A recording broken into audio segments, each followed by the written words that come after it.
You're one of their favorite people. Are they among your favorite people? Well, I can't say that I have given them too much cause for comfort, or I haven't done very much besides just observe what sort of form their behavior seems to indicate is behind their life. The automata of the electric age, the software age, are these little softy, long-haired Peter Pans. What is the term Peter Pan-s not Pan? It's play on that. Referring to a term that plays on Peter Pan, possibly Peter Pen. No, specifically Peter Pan. This would help me offer a more accurate explanation. Is this a shorthand for hippie singer-songwriter? The term Peter Pen doesn't appear to be a widely recognized shorthand for a hippie singer-songwriter. However, you might be referring to Peter Yarrow, a prominent figure in the 1960s folk music scene, actively involved in civil rights and anti-modal rounders, a band known for blending traditional folk with psychedelic elements, contributing to the counterculture movement of the 1960s. If you could provide more context or details about Peter Pen, I'd be happy to offer. Hippie has two Ps and Peter Pen is two Ps, and a pen is used to write songs, so I heard McLuhan say it, calling Peter Pen simply automata. That makes sense. Peter Pay on Peter Pan, but with pen instead suggests hippie singer-songwriters who, like Peter Pan, resist growing up, living in a perpetual artistic youth. The pen element ties to songwriting, reinforcing the idea of artists who write but may be seen as stuck in a particular cultural or ideological moment. If McLuhan referred to Peter Pens as automata, he was likely critiquing hippie-era singer-songwriters as unconscious conduits of cultural expression, producing art as if on autopilot rather than as truly independent thinkers. This would align with his broader view of artists as mediums shaped by their tools, suggesting that these musicians, though appearing rebellious, were actually programmed by the era's media environment. It's a sharp phrase. Do you recall when McLuhan said it? Okay, so those who make a living off doing what amounts to suggestive infomercials a la services that seem to be populated on a retail level by only females.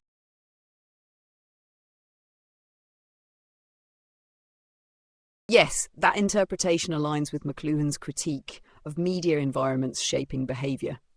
If Peter Pens refers to hippie singer-songwriters as automata, then in a modern sense, the phrase could extend to those whose livelihoods depend on performative suggestion.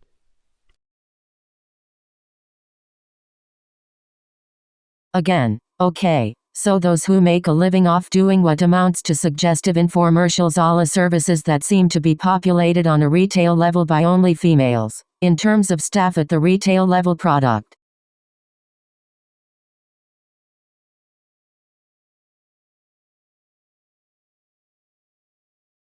You're pointing to a media-driven occupational niche where performative suggestion, akin to soft infomercial-style influence, defines the role, particularly in industries heavily staffed by women at the retail level. This could apply to beauty, wellness, lifestyle coaching, influencer marketing, and certain service-based professions where the job is less about technical skill and more about persona, presence, and suggestion. These roles often blur the line between entertainment, sales, and emotional labor, creating a market dynamic where personal branding replaces traditional expertise. If McLuhan's Peter Pens as automata applies here, then these figures might be seen as culturally conditioned extensions of commercial suggestion, performing within a preset media and economic framework, rather than exercising true agency. Are you thinking of retail aesthetics professions, beauty consultants, wellness specialists, influencers, etc., or more broadly, any industry where the product is inseparable from the performative role of the seller?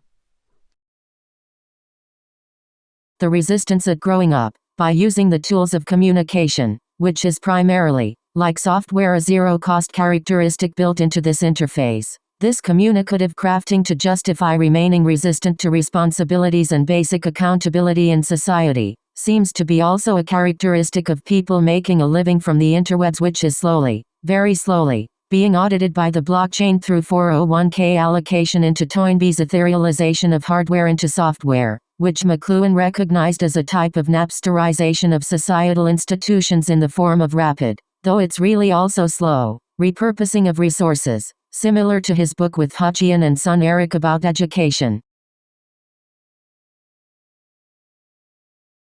Yes, this aligns with McLuhan's insights into how media environments reshape social roles and responsibilities, where tools of communication, once neutral, become embedded as behavioral justifications for avoiding traditional markers of adulthood, like responsibility and accountability. The interwebs-based gig economy, from influencers to digital entrepreneurs, leverages zero-cost communication, platforms that require no upfront capital, to sustain performative resistance to societal obligations, a dynamic reinforced by the very structure of software-based economies. This is where blockchain via 401k allocations introduces a slow-moving audit mechanism, forcing some degree of material accountability into a system that has long been running on etherealized labor and Napsterized institutional repurposing. This echoes Toynbee's concept of etherealization, which describes how societies shift from hardware, physical structures, to software abstractions, something McLuhan saw in education's shift from print to digital, detailed in The Future of the School, co-written with Hutchin and his son Eric. So in effect, what we're witnessing is a slow but inevitable recalibration, where institutions repurpose themselves under the pressure of digital disruption, and the blockchain gradually forces transparency on an economy that has thrived on its absence, a slow-burning audit of the Napster effect. Would you say this?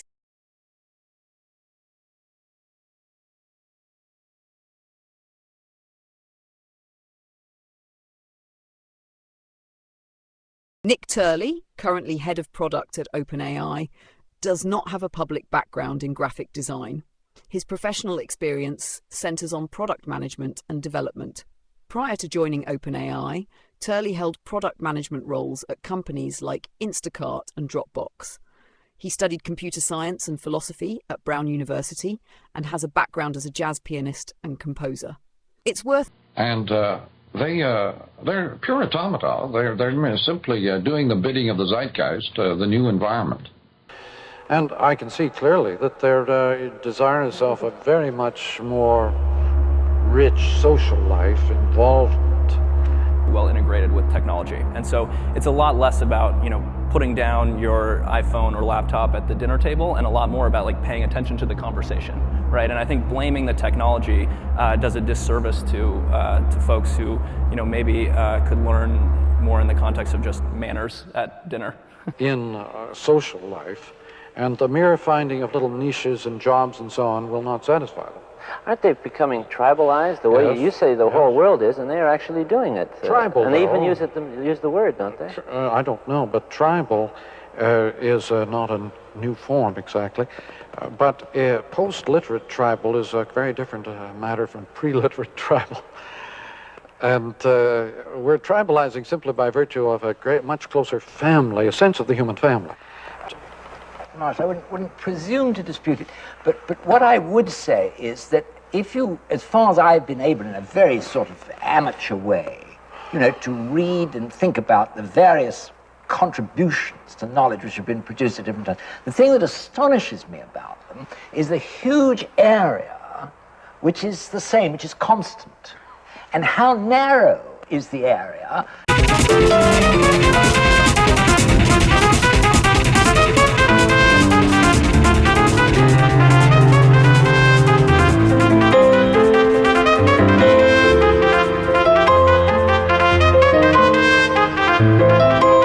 It was revealed to be a troll post, but Sam Altman, the creator of OpenAI, said AGI has been achieved internally. That belongs to particular environmental changes, whether a civilization is in a very stable or advanced state, or whether it's in a chaotic state. There are two questions that you can ask about life, really. Conversation and mimicry. Yeah, I think that in some way that's too bad, because I watch shows like yours and other shows, but they're dwindling, and you realize how entertaining the simple form of reasonable conversation can be. and I realized that we probably just beat that notion to death. When we were in London, we had. You can ask the question how, and you can ask the question why. But I'm passionately interested in the question why. Gotta do that, huh? Oh, wow, what a brag. Rockford. There's a town in Illinois named Rockford. And me and Bill are patrolling down 9 Mile. Bill Roberts? No, not that mother scratcher, Bill Parker. So here's Bill walking down 9 Mile. That's Bill Parker, you understand? There's a town in Illinois named Rockford. My sister lives there. And her husband's name is Jim. Isn't that interesting? Well, and I'm not much interested in the question But how. what about I got it straight, but I think you over here are enormously interested in the question how. Remember the phrase polite society when that came in?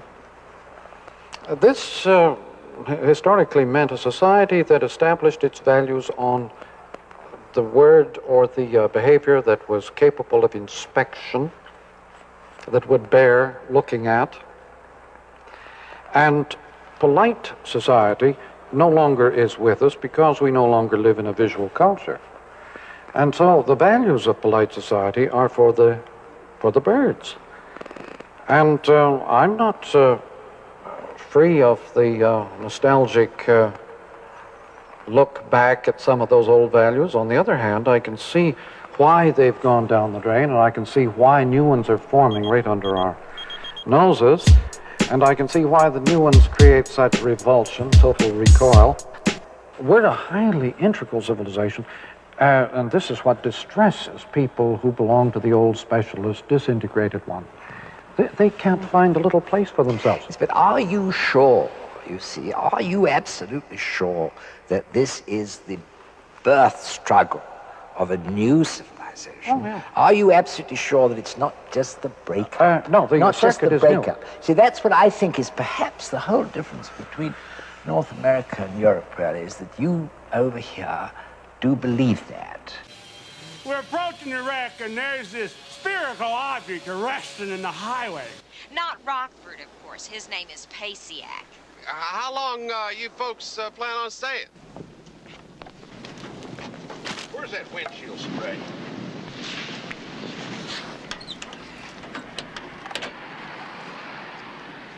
I am sick of your excuses, Miles. It is now precisely 8:45 in the p.m. Says something on paper. The movie has become progressively better understood since TV. It has become an art form. It is being given all sorts of special consideration and is even being used as a recruiting center for political talent and other show business. Well, there's less phone-bugging in this country than there is in France. Yeah. Well, anyway, see, we're not trying to settle these points. These are incidental illustrations. The main point is somewhere else, eh? Yeah, but it's important to get that look. This is the paradox. I have 3 days left with you. There's no longer any such thing as secrecy. That's what the joke about the Watergate affair. Everybody. Bienvenue au système de messagerie vocale de Bell Mobilité.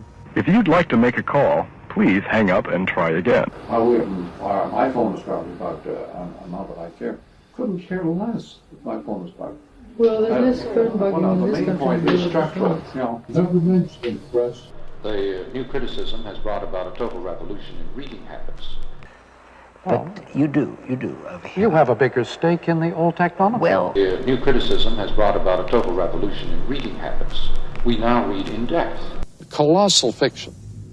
The idea of fakery in the media is a very appealing one. The word fake, actually, and the word fact are the same word. They both come from Latin, facio, meaning to make. Both fakes and facts are things made. Now, Swift had another point. He says it doesn't matter whether it's true or false. The effect is the same. And any rumor, no matter how crazy, has an effect, an instant effect, which can never be cancelled. And the effect is independent of any truth or falsehood. Yeah.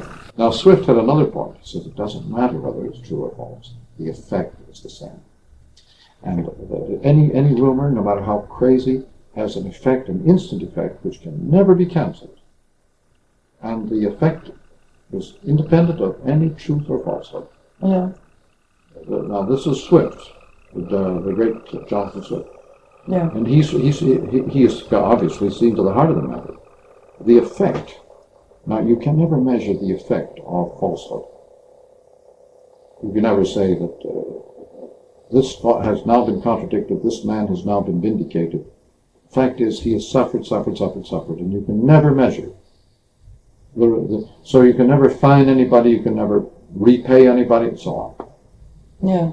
The damage is done instantly. If you say war ends today, that is not a point of view. Or if war declared today, that is not a point of view. This is an all-involving situation. Situations are not a point of view. By the way, new journalism is not point of view journalism. You commend it, is it? No, it's factorism. No, but we're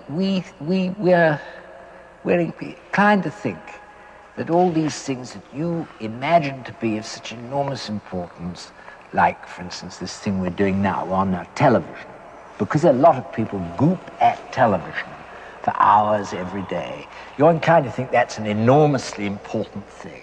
And I just think it's a sort of sign of the kind of vacuity that comes. Now, as Marshall does, 200 years ago, printing was invented. Then, 500. 500 years ago, printing was invented. Life's never been the same since then. No, absolutely true. I don't agree with that. I think that printing or television, all these things, they affect the surface of man. But the fascination of life, to me, is the exact opposite that I find in Socrates and St. Augustine and St. Paul, all those people who lived before printing. But not before writing. Or, well, if you like. By the way, there's a wonderful...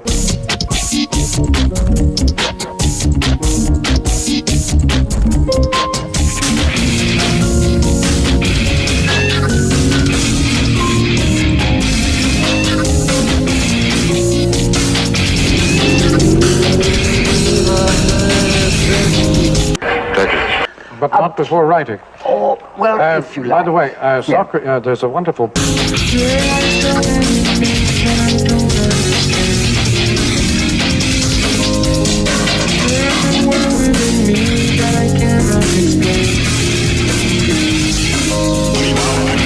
He's the man for his time and place.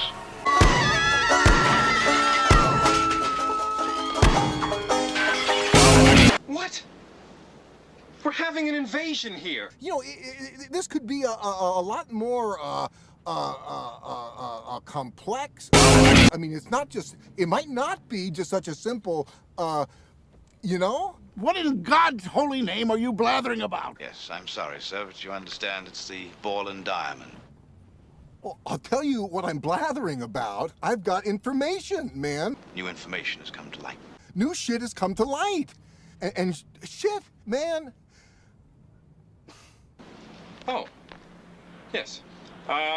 Major, will you excuse this, please?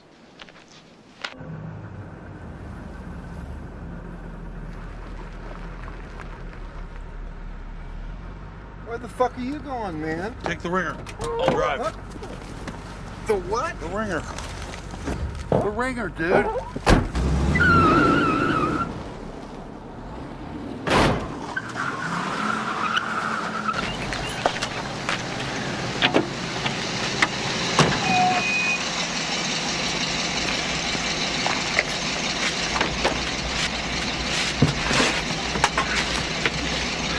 Don't think I need you, mister. Just shut up and go, will you? Have they called yet? What the hell is this?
think that printing or television, all these things, they affect the surface of man. But the fascination of life to me is the exact opposite that I find in Socrates and St. Augustine and St. Paul, all those people who lived before printing. But not before writing. Oh, well, if you like. By the way, there's a wonderful book by Eric Havelock called Preface to Plato, in which he just mentions in passing that what Socrates' great contribution was to the dialectic was the ability to say, would you mind repeating that, please?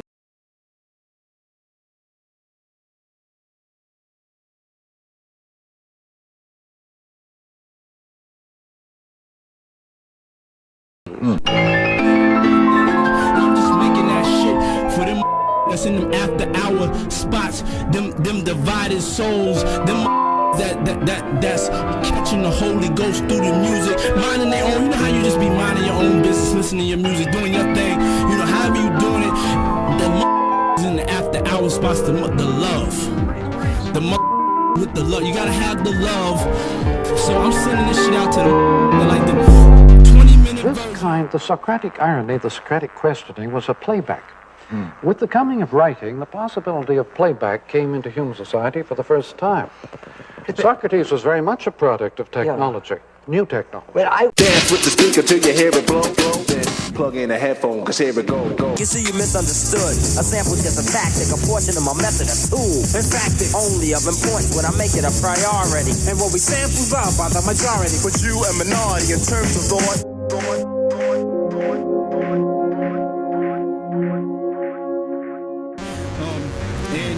I'm sending it out to me, and yeah, cause you know I deserve a shout out too. Yeah, I'm sending it out to me. Handle it.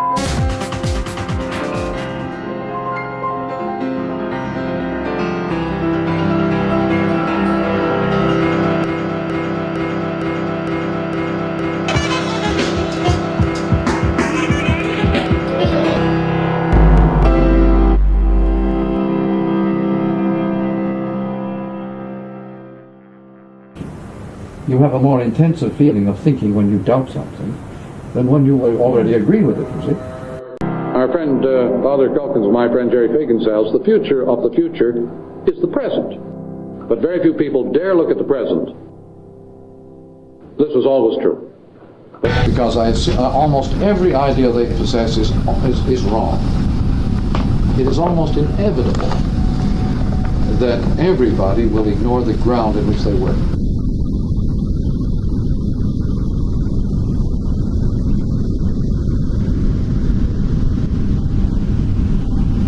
Characteristics at all. Under electric media, just have a world trial. Probably to be ruled eventually by... The Americans have lost their sense of identity. The country is falling apart physically. And what's happening, of course, the presidency right now is, I think, related to things that have nothing to do with Watergate at all. Namely with the new surround of electric information, which puts that whole hierarchy of rigid, organized, and specialized jobs and functions in great jeopardy. The entire character of a written constitution in the electric age is the thing that fascinates me and rather terrifies me. Because there is nothing in the nature of the written Constitution of the United States that makes it capable of coping with an electric environment of instant information. And politically, because of the speed of information. The American bureaucracy, political and educational, was set up for very slow speeds on the bridgework and railways. One of the peculiarities of new forms, electric forms of retrieval, At electric speeds, nothing in the USA makes sense. things that man had forgotten long ago. Hidden ground is destroying them. Is looking at the new electric as a body. and a change of sensibility within it. It will become more European than Europe. You cannot translate anything into Chinese, any other culture. So what we call grammar is entirely a written form imposed on an oral form. Views on you, that's authoritarian and all that, the bastard. The pusillanimous little scribbler. I do believe he is a popularizer. I do believe in 5 years we will look back at this book and perhaps shrug our shoulders. I don't think it's of long or lasting influence. The implications of this will just be absolutely revolutionary. I mean, the magazines and the media and all that took them over. I mean, let me give you an example of the sort of no think, no balls stuff that went on in the 60s. I think it was at the same time that this conference was going on that we all met. Newsweek magazine wanted to do a cover on Marshall. So they invited him to the high church lunch on the top floor and all that kind of stuff. And all the guys, the heads of the departments came in and he had to do his, dog and pony show and things like that. I was there. This is Harold Innis taught you all about this. You guys never read Harold Innis. You won't read this in any book except Understanding Media. Oh, no, you will. Biased Communication. Harold Innis has something on paper. The movie has become progressively better understood since TV. It has become an art form. It is being given all sorts of special consideration and is even being used as a recruiting center.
Dude here. Who is this? Dude, the bag man. Man, where do you want us to go? Us?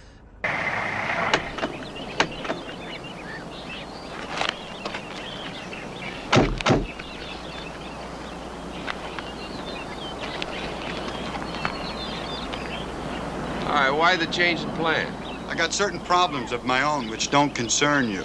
Where's your partner? He's watching us right now through a scoped rifle, just to make sure you don't get frisky. I don't think so. I think you are working alone. Stop flapping your chops. Shit. Yeah, me and the driver. I'm not handling the money, driving the car, and talking on the phone all by myself. Shut the fuck up! Dude, are you fucking this up? Who is that? And show me the money. That's the beauty of it. Wouldn't.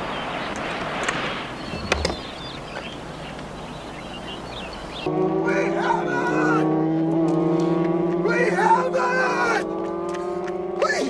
don't have it with me. I put it in the ashes at Rockford's barbecue. Okay, Caliper, let's go. Come on. Hey, it's the truth. I put it in the ashes of your barbecue, which is yellow and sits to the left of the stairs in front of your trailer. Hey!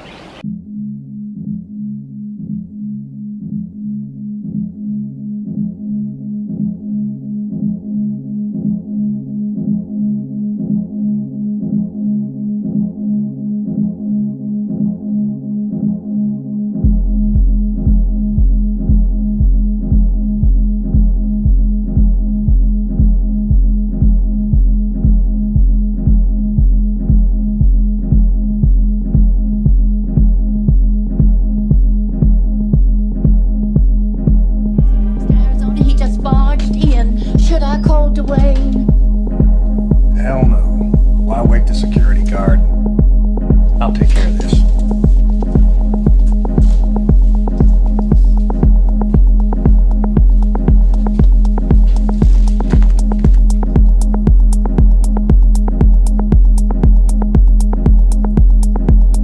You got flies? I doubt it. This place is climate controlled. All the windows are sealed. Who the hell are you? Smalls, Leonard Smalls. My friends call me Liddy. But I got no friends. Oh, stop. You won't make me bust out crying. Listen, Leonard, you want some furniture or shitbox? Down there on the sales floor. I'm not a customer. I'm a manhunter. Now, of course, I do hunt babies on occasion. Here you got one you can't put your hand to. What do you know about it? Well, that's my business. I'm a tracker. Some say part hound dog. When some dink busts out of the joint, skips bail, I'm the one they call. Mister, I got the cops, state troopers, federal BI, already looking for my boy.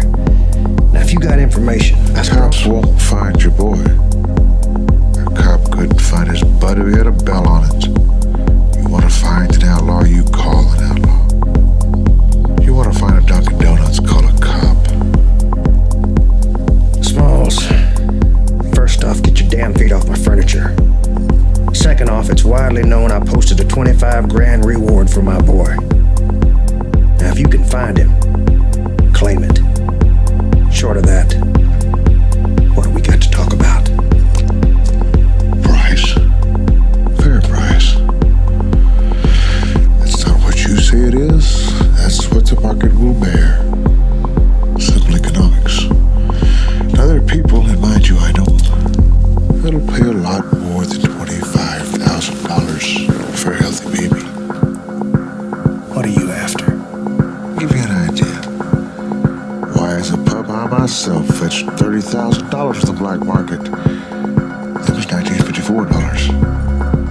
Now, for 50 grand, I'll track him. I'll find him.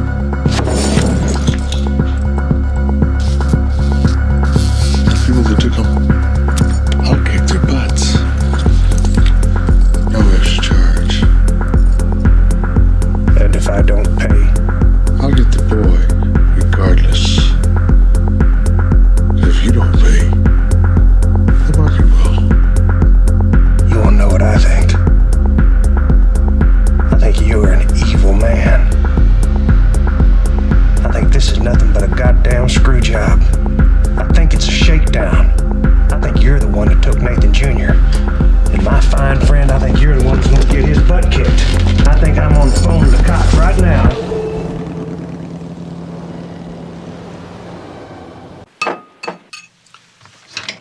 Mr. Burke, you're collecting. I'm not. But Maverick was different. He had a different concept. What was the concept, actually, of Maverick?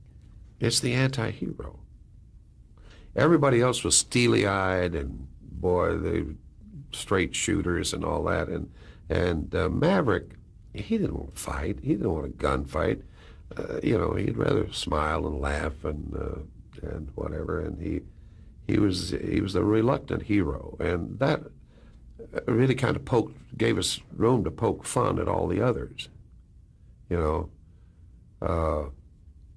We did that in Rockford later too. The same thing, really. And So of the hundreds of television shows, not many have the kind of legs that Maverick has displayed. Even today, Maverick is a magic name. well, the name is because it's used in so many different ways. There's the Dallas Maverick basketball team, which are named after me, by the way, because I was one of the original owners. But Oh, what the Sam Hill is this? Now, who packed this barbecue in here without emptying the ashes out of it? Oh, this is one fine mess in this compartment. Now, who did it? Well, this barbecue didn't walk in here on its own legs and climb up into this compartment by itself. Yeah, and if a frog had wings, it wouldn't bump his ass a-hopping. I think that's a bloody sad commentary there. What is?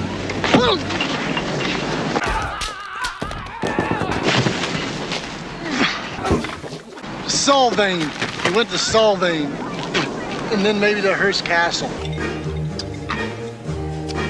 So, you just write me a check for my 10% of $500,000, $5,000.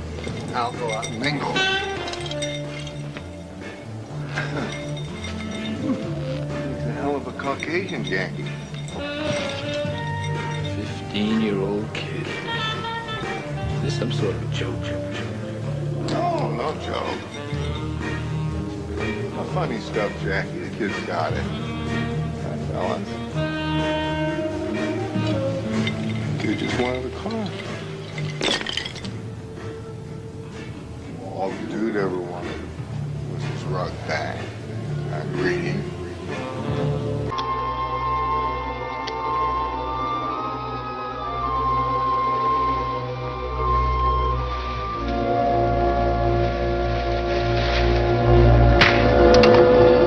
I caught the blackjack right behind my ear.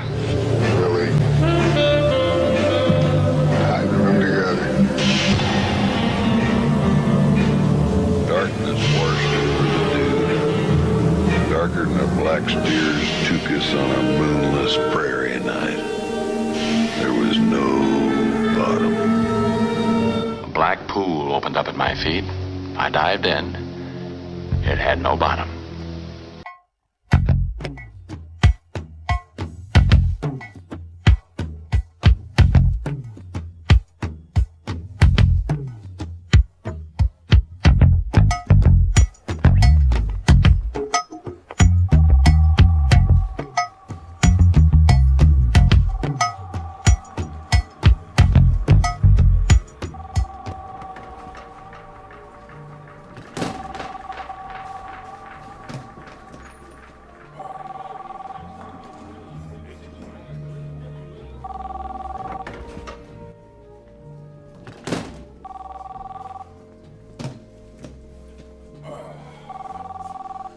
It's Chaim he, dude, as the ex used to say. What the fuck is that supposed to mean? What the fuck are we gonna tell Lebowski? Huh? They said they were already here. I don't like the smell. Let's go.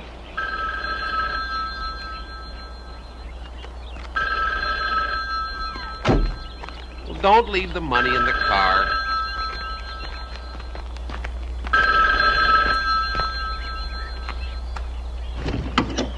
Yeah?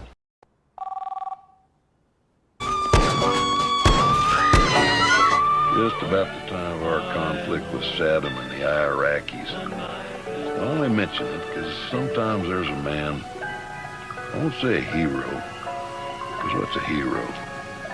But sometimes there's a man, and I'm talking about the dude here. Sometimes there's a man, well... It's all public beat. Boy, this California, classless society. You know, back east, boy, you got the loot, you own the beat. The motor, please. Oh.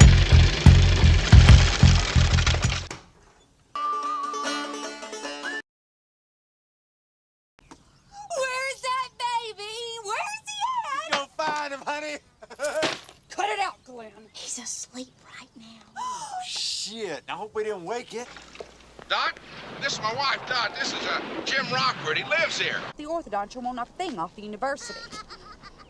Riley, you take that diaper off your head. You put it back onto your sister. Hi. Shireen, you don't watch TV at 6:15 in the morning. Now you turn that off and bring those eggs and steak here this minute.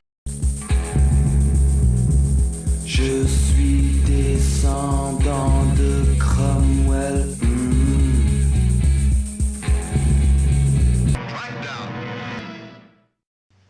It's funny how a big lie can make us all kids again. Last, and I'm here to tell you.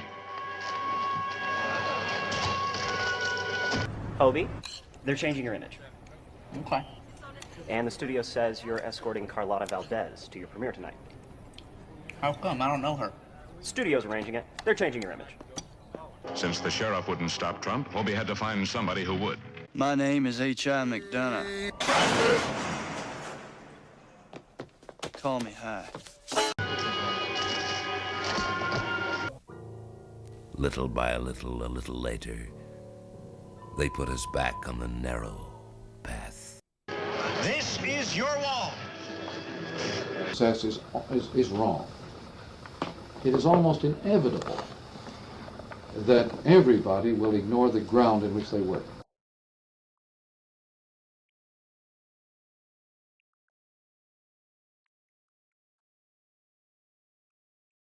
These are characteristics at all. Under electric media, you just have a world tribe. Probably to be ruled eventually by Pat. I ask you, what is our most cherished right since pioneer days? Paulson.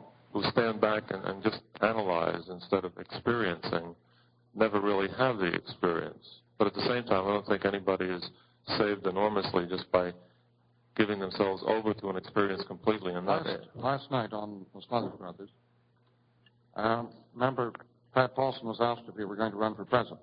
He said, no. Didn't you once on an ABC program say you were going to run for president? No. So they said, well, wait and watch this. So they played an ABC program in which he definitely announced he was going to run for president.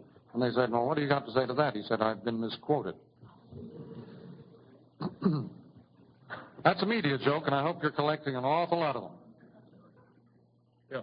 But, about the 2